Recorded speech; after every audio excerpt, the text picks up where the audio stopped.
Imagine this. Something absolutely astonishing is about to happen on a plane. Something so wild it'll make your heart race and your jaw drop. But I won't tell you what yet. It's bigger than you could ever guess, more explosive than anything you've seen in the skis.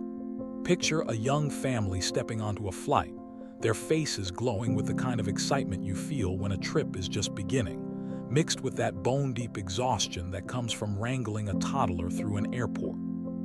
The mother grips her little boy's tiny hand, whispering soothing words to keep him calm as his wide eyes take in the bustling cabin. The father, meanwhile, wrestles with their bags, his arms straining as he navigates the cramped aisle, careful not to bump into anyone. They're polite, almost apologetic, offering small smiles to the passengers they pass. Genuine smiles, though you can see the weariness tugging at the corners of their mouths. They're just like you or me, ordinary people trying to get through a flight without making waves. The airplane cabin hums with that familiar pre-flight energy, passengers shuffling, overhead bins clicking shut, the low murmur of chatter blending with the hum of the engines warming up. The family finds their seats near the middle of the plane, a spot that's neither too close to the chaos of the front nor too far from the safety of the exits. They settle in, tucking their belongings away with care. The father slides a small backpack under the seat in front of him, a simple move to keep it close, while the toddler wiggles in his mother's lap, tiny fingers fumbling with the seatbelt clasp. Around them, other passengers offer the kind of reactions you'd expect. Some flash warm smiles at the sight of the little boy.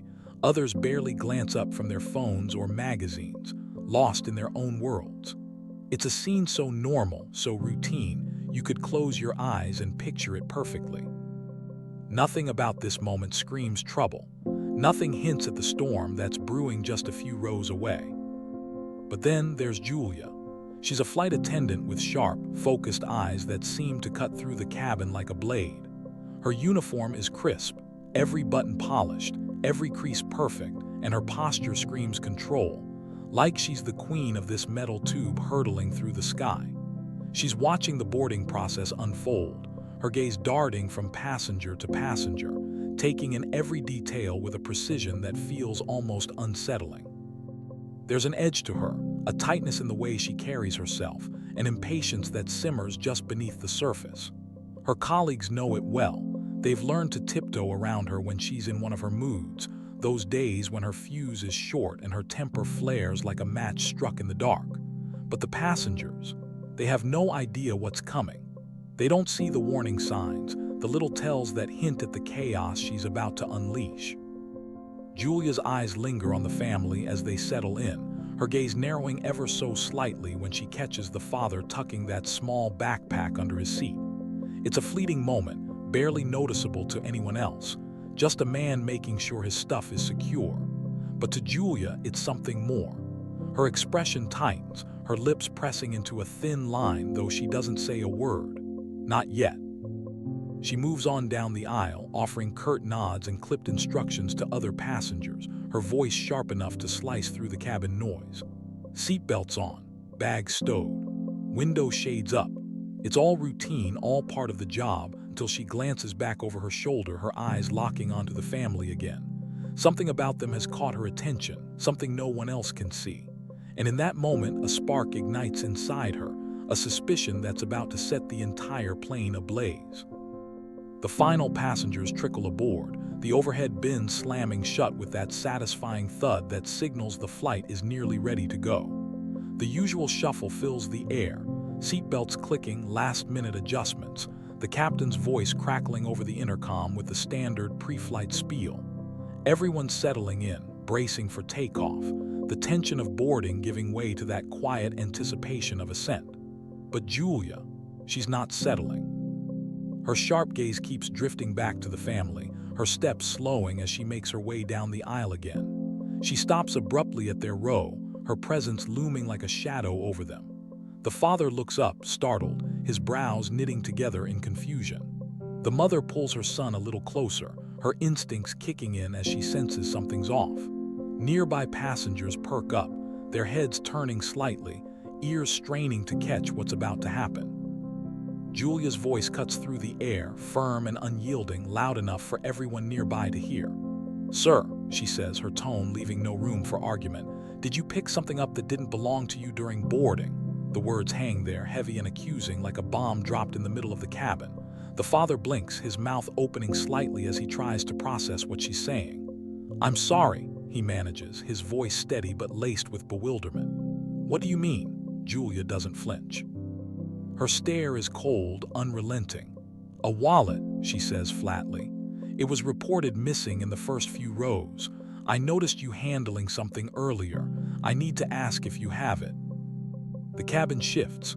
Whispers ripple through the seats like wildfire, heads turning fully now, eyes wide with curiosity and judgment. The mother's face flushes red, her arms tightening around her son as embarrassment washes over her.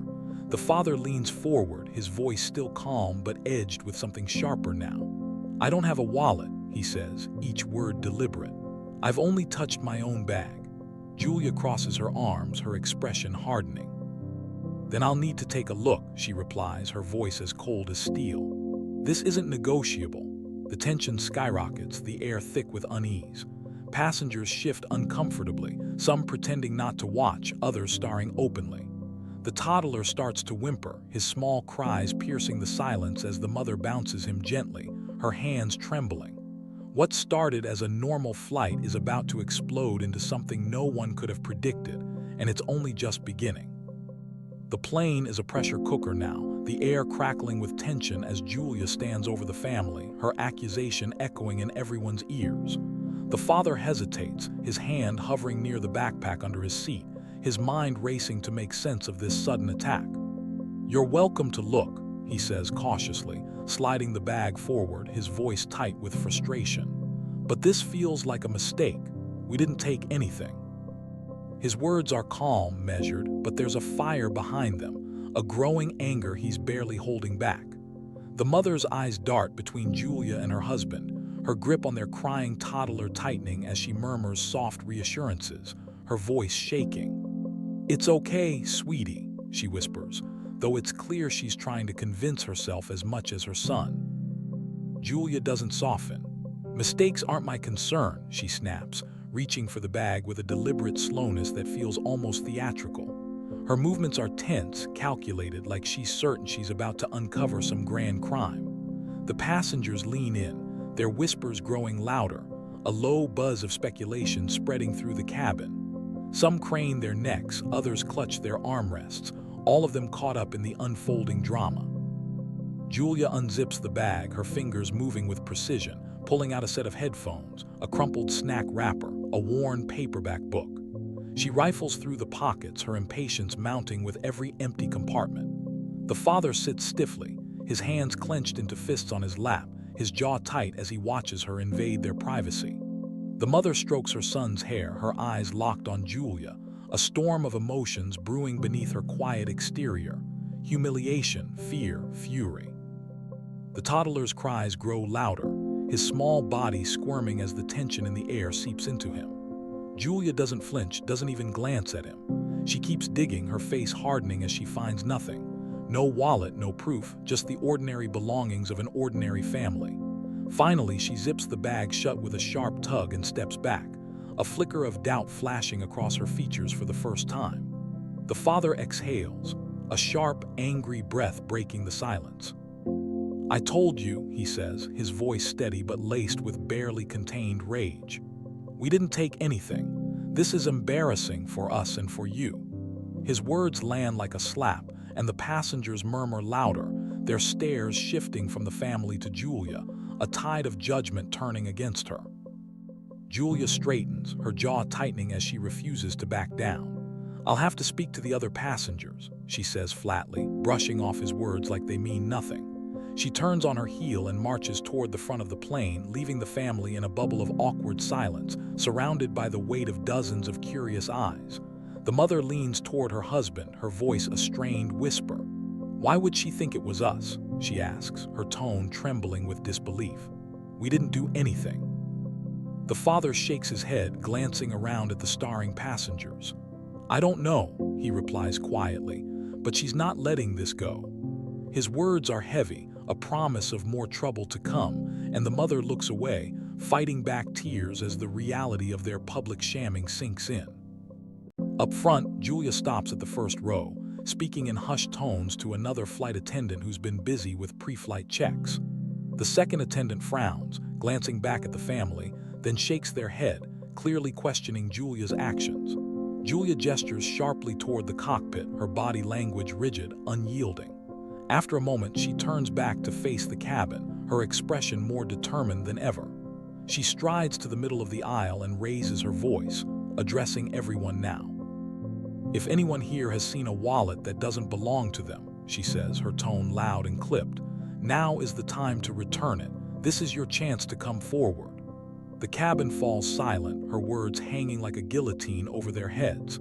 Passengers exchange awkward glances, shifting in their seats, but no one speaks. The weight of her accusation presses down on everyone, suffocating the air. A man a few rows back mutters under his breath, loud enough for others to hear, "She's making a scene for nothing." Julia's sharp gaze snaps toward him, but she quickly refocuses on the family, her suspicion still locked on them. The father leans back in his seat, his face flushed with humiliation, while the mother stares at the floor, her hands trembling as she holds back tears. The toddler clutches his stuffed animal, his sniffles cutting through the silence like a knife. Julia's voice rises again, frustration seeping in. "This is serious," she declares. "I can't allow the plane to take off until this issue is resolved." The passengers gasp, murmurs erupting as her threat sinks in. Is she really willing to delay the entire flight over this? But then a voice slices through the tension from the back of the plane, an older woman, her arms crossed, her tone icy. "I think you need to check your facts before accusing people," she says, her words dripping with disdain.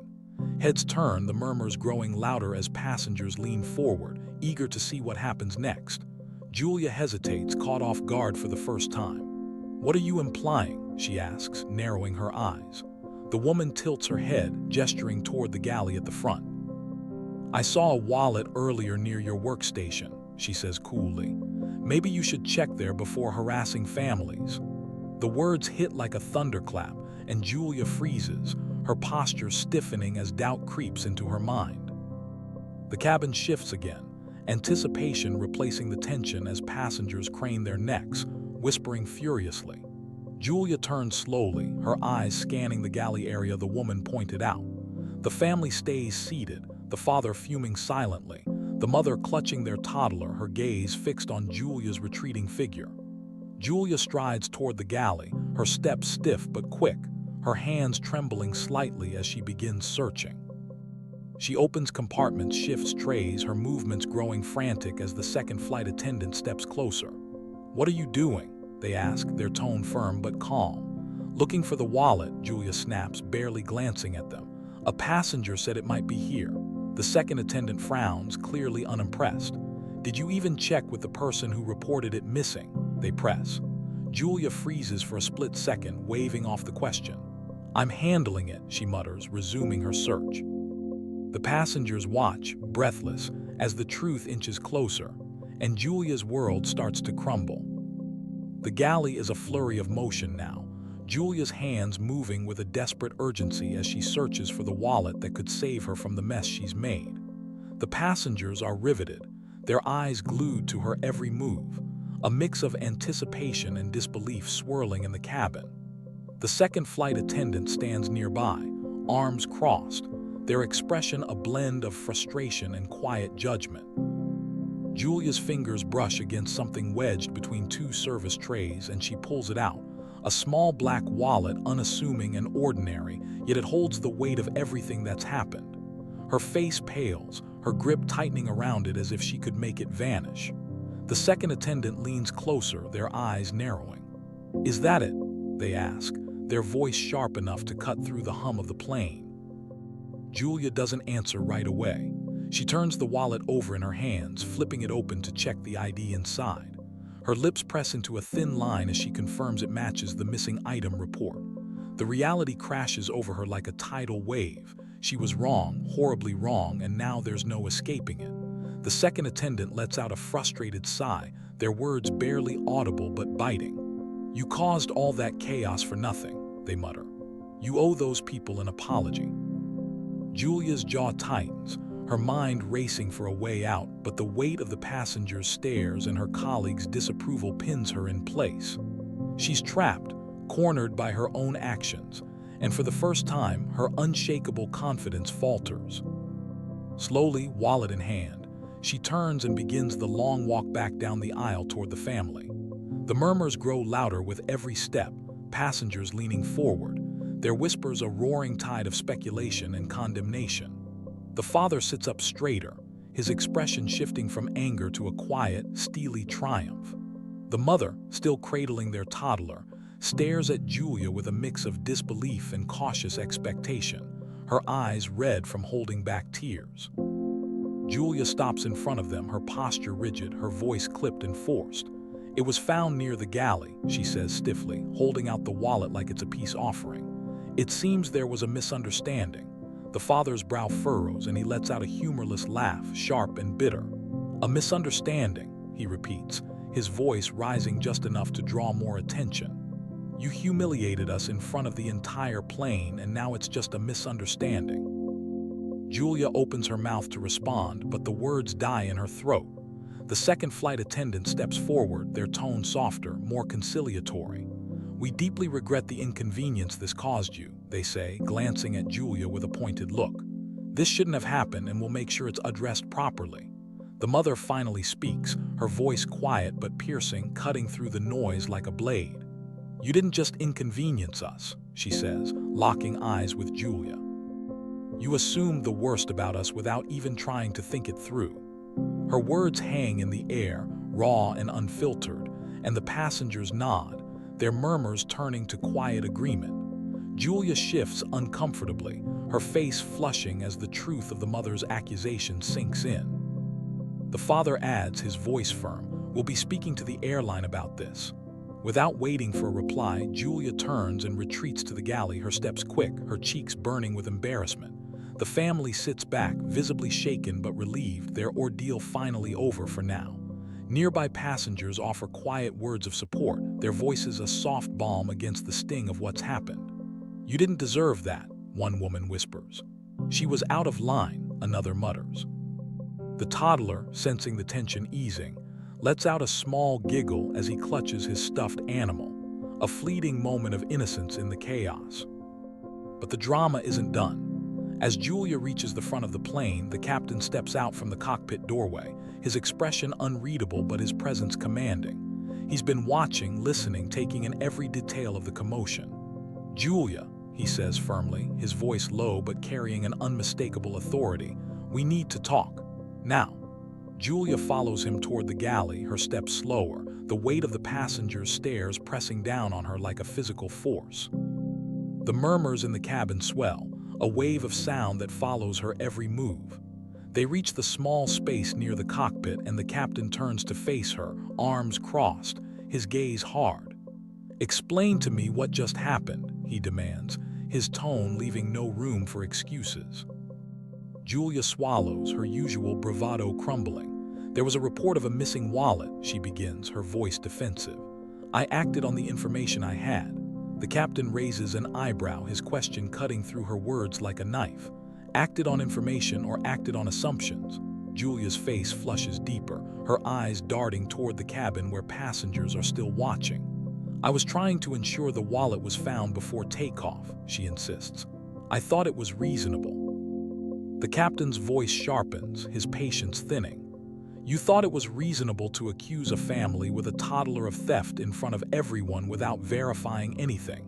Julia freezes, her breath catching as his words hit home. She's got no answer, no defense, and she knows it. "I may have acted too quickly," she admits, though her tone lacks the apology it should carry. The captain shakes his head, his disappointment palpable. "Too quickly? Julia, you humiliated those people. This isn't just poor judgment, it's a serious lapse in professionalism and I can't ignore it." Her eyes widen, a flicker of panic breaking through her composure. "Are you saying I'm being disciplined for trying to do my job?" she asks, her voice trembling. "I'm saying you're being held accountable for mishandling this," the captain replies, his tone firm. "You've embarrassed passengers, put the airline in a bad spot, and created chaos on my flight." He glances at the second flight attendant who's been observing silently. "Take over Julia's duties for the rest of the flight," he instructs. Then, turning back to Julia, he drops the hammer. "You're done for today. Gather your things." Julia blinks, the words slamming into her like a freight train. "Wait, are you pulling me from the flight?" she stammers, her voice barely above a whisper. The captain doesn't hesitate. "Yes, I've spoken with ground control. You'll disembark before takeoff, and this will be escalated to management." The second attendant exchanges a quick glance with Julia, their expression a mix of surprise and quiet approval. Julia stands frozen, her mind reeling as the captain's decision sinks in. The passengers' whispers grow louder, their eyes following her as she turns silently, her confidence shattered, and begins the long walk down the aisle to collect her belongings. The family watches her go, their expressions unreadable but their resolve unshaken. This isn't over, not by a long shot. The jet bridge door closes behind Julia with a hollow thud, sealing her off from the plane she's just been forced to leave. She stands there, her carry-on bag slung over her shoulder, her crisp uniform now a stark contrast to the humiliation etched across her face. The ground crew waits to escort her back to the terminal, their expressions neutral but their eyes sharp, taking in every detail of her defeat. Inside the cabin, the tension doesn't vanish with her exit. It lingers like a storm cloud, heavy and oppressive. The captain's voice crackles over the intercom, steady and calm, slicing through the murmurs. "Ladies and gentlemen, we apologize for the disruption. We'll be taking off shortly. Thank you for your patience." Scattered applause ripples through the plane, a quiet cheer for the resolution, but it's tinged with unease. The passengers settle back into their seats, some still whispering, others casting glances at the family who remain at the heart of it all. The family sits in silence, their toddler now asleep in the mother's arms, his small chest rising and falling with the peace only a child can find amid chaos. The father stares out the window, his jaw tight, his mind clearly racing. The mother strokes her son's hair absent-mindedly, her gaze fixed on the seat in front of her, lost in the whirlwind of what's just happened. Around them, the cabin buzzes with quiet support. A man seated a row back leans forward, his voice low but firm. "You handled that better than most would have," he says to the father. "If it had been me, I'm not sure I could have kept my cool." The father turns slightly, managing a tight smile. "It's not about keeping cool," he replies quietly. "It's about making sure people like her don't get away with this." His words carry a weight that sinks into the air, a promise that this isn't the end. At the front of the plane, the second flight attendant approaches the family, their face carefully neutral but their tone warm, a stark contrast to Julia's icy demeanor. "I just wanted to check in on you," they say, looking directly at the mother. "I know the last hour hasn't been easy." The mother sighs, glancing at her sleeping toddler. "That's putting it lightly," she says, her voice soft but pointed. "We've never experienced anything like this. It's humiliating." The attendant nods, their expression serious. "I completely understand, and I want you to know that what happened today was unacceptable. The captain has escalated the issue, and I can promise you it's being addressed." The father tilts his head, his brow furrowing. "Escalated how?" he asks, his tone probing. The attendant hesitates, their professionalism intact but their discomfort clear. "Julia has been removed from the flight and the matter is being forwarded to management," they explain. "I can't say more than that, but I can assure you it won't be ignored." The father sits back, his expression unreadable, then nods slowly. "Thank you," he says simply, "but it's not just about us. It's about making sure this doesn't happen to anyone else." The attendant nods again, a flicker of respect in their eyes. "I couldn't agree more. If there's anything you need during the flight, please let me know." As they walk away, the mother turns to her husband, her voice laced with quiet doubt. "Do you think they'll take this seriously, or will they just try to smooth it over?" The father's jaw tightens. "They'll have to," he says firmly. "We won't let them ignore it." Meanwhile, on the jet bridge, Julia stands with her arms crossed, her bag resting at her feet, waiting for the ground crew to lead her away. Her mind spins, replaying the last 30 minutes in excruciating detail. The accusation, the search, the wallet in her hand, the captain's stern words. She made a mistake, a colossal one, and now the consequences are closing in like walls she can't escape. As the ground crew approaches, she glances back toward the plane, catching a fleeting glimpse of the cabin through the open door. The family is still visible, the mother rocking her child gently, the father sitting tall despite the weight of the ordeal. A pang of something, regret, fear, shame, twists in her chest, clinging to her as she's led back into the terminal. The plane's engines hum to life, and it begins its slow taxi to the runway. The family glances at each other briefly, their expressions softening just enough to show relief, though the tension hasn't fully lifted. The captain's voice returns over the intercom. "Thank you again for your patience. We'll be departing shortly. Please remain seated and prepare for takeoff." The engines roar and the plane lifts off, climbing into the sky, leaving the ground and Julia behind. But even as the altitude rises, one thing is certain. This flight is just the beginning.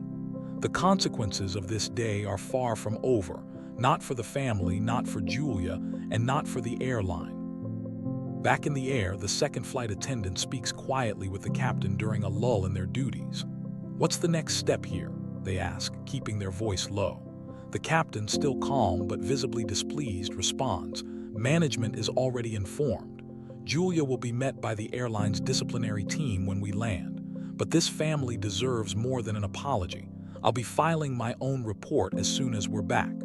The attendant nods, their respect for the captain clear. "It's the least we can do after what they went through," they say. The captain's gaze hardens. "It's not just about them. It's about fixing a system that let this happen." The flight continues, the hum of the engines a steady backdrop to the uneasy calm settling over the cabin. Passengers flip through magazines, adjust their headsets, try to move on, but the family can't. The father flips through the in-flight magazine absent-mindedly, his thoughts elsewhere, while the mother holds their sleeping toddler close, her eyes distant. An older man seated nearby speaks up again, his tone kind but firm. "You handled that well," he says to the father.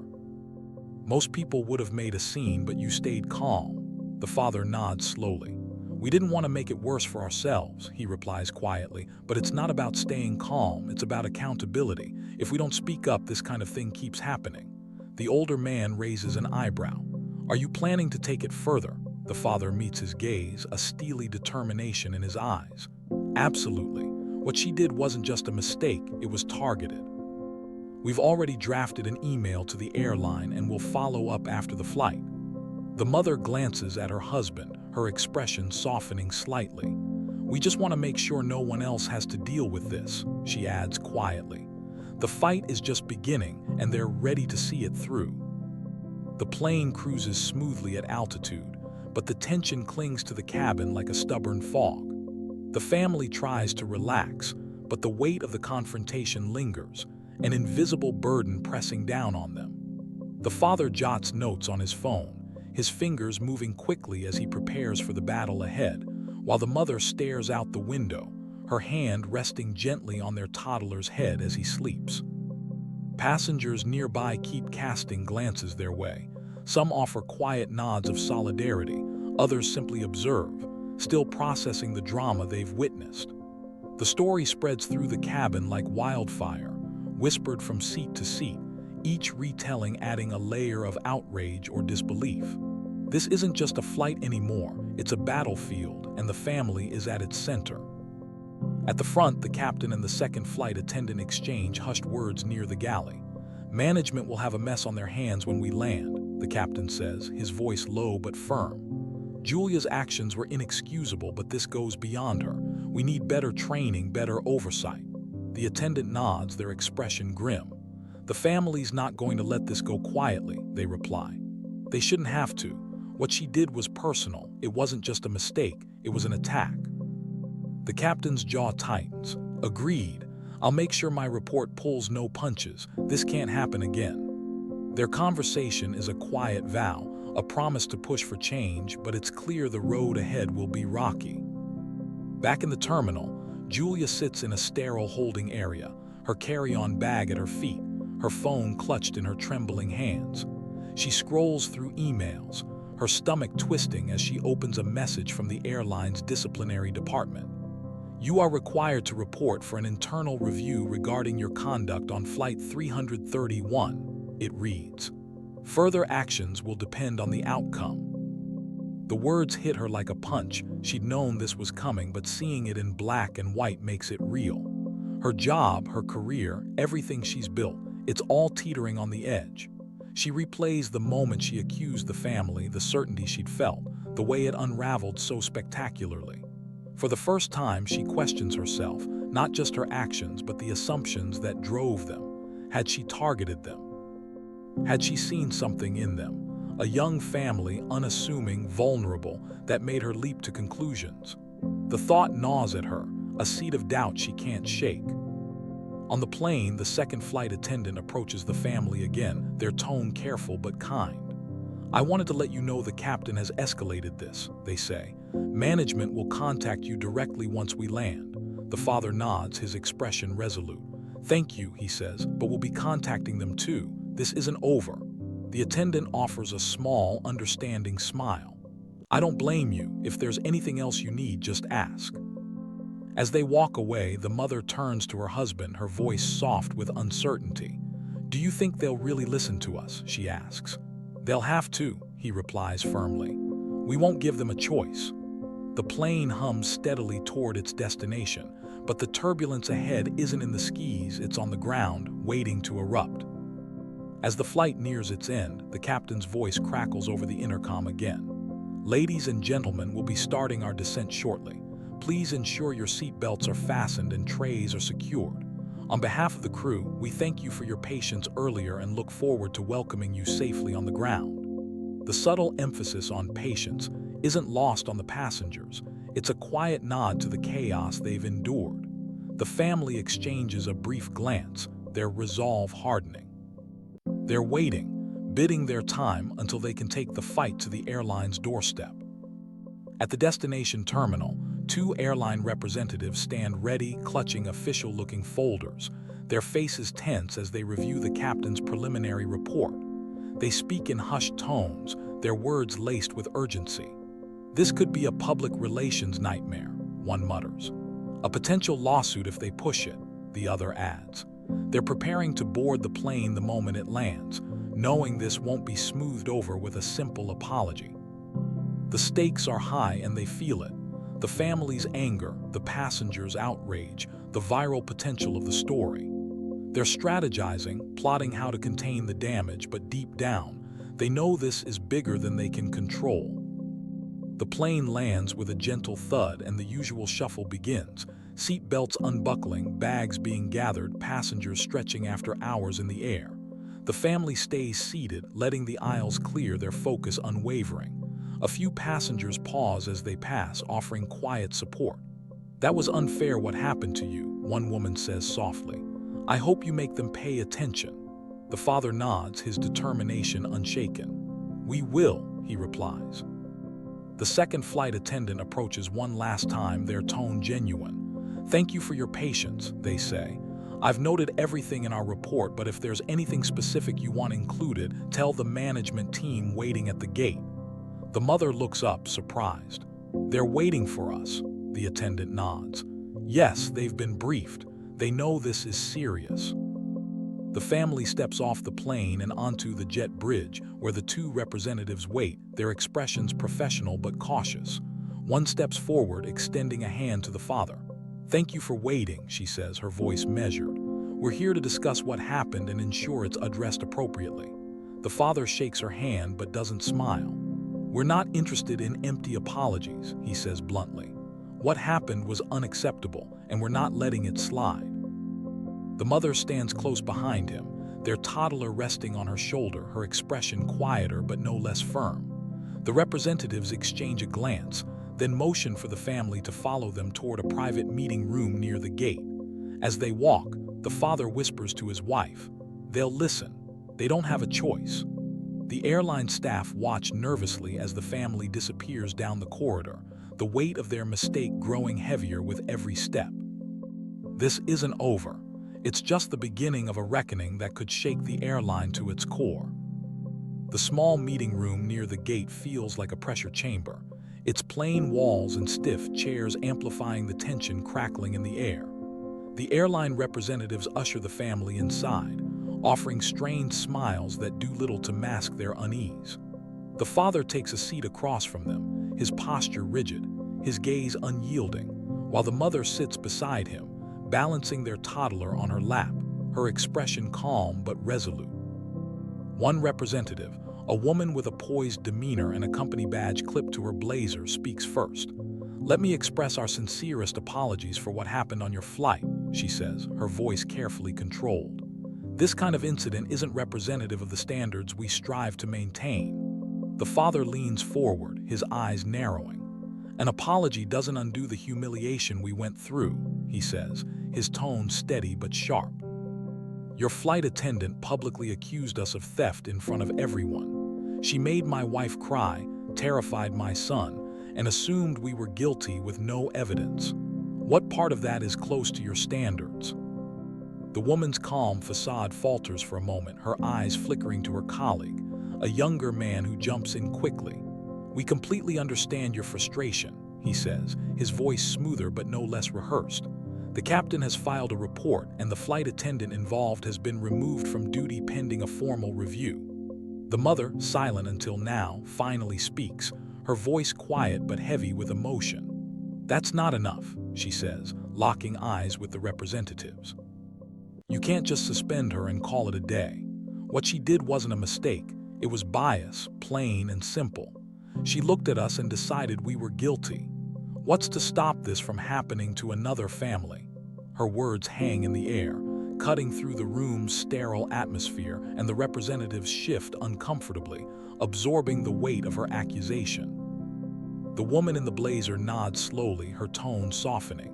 "You're absolutely right. This isn't something we can fix with just one person. We need to examine our policies and training to ensure this doesn't happen again." The father's expression doesn't soften. "And what does that mean?" he presses. "A memo, a quick training session so you can check a box and move on." The woman shakes her head, her voice firming. "No. We're committing to a full review of our procedures, including mandatory bias training for all staff and changes to how situations like this are handled on board. These measures are already in motion, and will provide you with updates on their progress." The mother exchanges a glance with her husband, her skepticism easing slightly but not vanishing. "And what about us?" she asks. "What are you doing to make this right for our family?" The younger representative clears his throat, sliding a folder across the table. "Of course, we want to offer compensation for your experience," he says quickly. "This includes a full refund for your tickets, complimentary first-class upgrades on your next trip, and a travel credit for future flights." The father eyes the folder but doesn't touch it. "That's nice," he says dryly, "but this isn't just about free flights. We want to know real changes will happen, that people like her won't have the power to humiliate families like ours again." The representatives nod, their discomfort palpable. The mother shifts in her seat, adjusting their toddler who's dozed off again. "If we accept this," she says softly, "it's because we're trusting you'll follow through. But if we see no changes, this won't end here." The woman in the blazer leans forward, her tone earnest. "I assure you we're taking this seriously. This isn't something we sweep under the rug." The father picks up the folder, flipping through it briefly before closing it with a firm snap. "We'll hold you to that," he says, standing. His wife follows, their toddler in her arms, and they exit the room, leaving the representatives with uneasy glances and a lingering sense of dread. Outside, the family moves through the bustling terminal, their pace steady but their expressions heavy.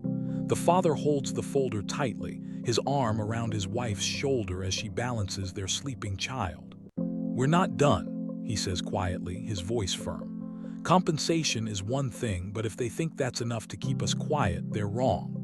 The mother nods, her eyes scanning the crowd absent-mindedly. "It's not just about us," she murmurs, replaying Julia's accusing tone, the passenger's stares, her son's cries. "It wasn't just humiliating, it was a wound, and no refund could heal it."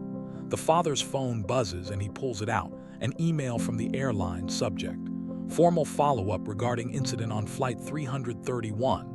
He skims it, tilting the screen toward his wife. "They've escalated this to corporate," he says, his tone neutral but tense. "They want a detailed account of what happened." The mother raises an eyebrow. "Do you think they're serious, or is this just damage control?" He frowns.